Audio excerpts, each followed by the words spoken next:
You're not overwhelmed because you're weak. You're overwhelmed because you're competent.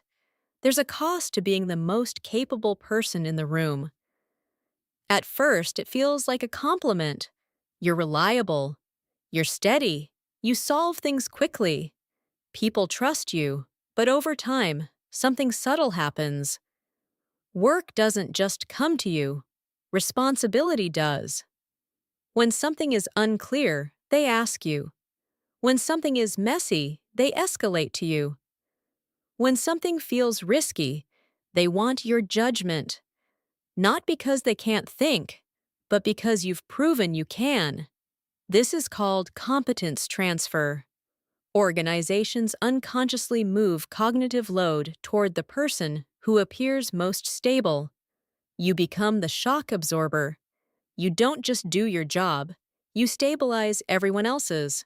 And here's the problem.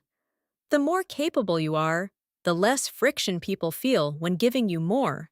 You don't complain, you don't panic, you don't drop balls. So the system quietly adjusts around you. More decisions, more approvals, more emotional containment.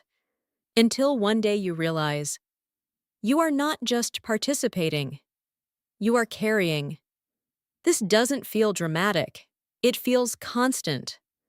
A low-grade pressure to maintain standards, to respond quickly, to not let things slip. And because you are competent, you can handle it. For a while. But competence without containment turns into chronic load. Your nervous system doesn't care that you're good at it. It only registers sustained responsibility. This is why highly capable professionals often feel exhausted without a clear event. There was no crisis, no explosion, just accumulation.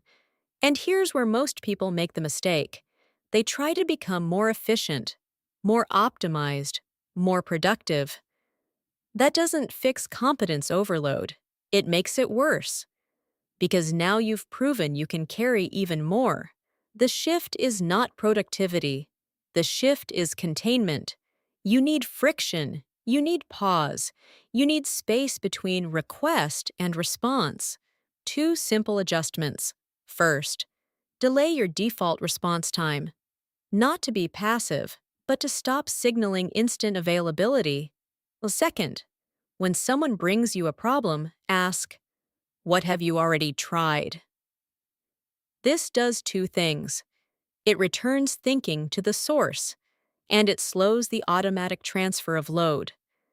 You are not required to be the organizational shock absorber. You are allowed to be capable without being the container. If this feels familiar, you're not alone. You may not be burned out. You may be over-relied upon, and that distinction matters. Heavy days. Clarity for overloaded professionals.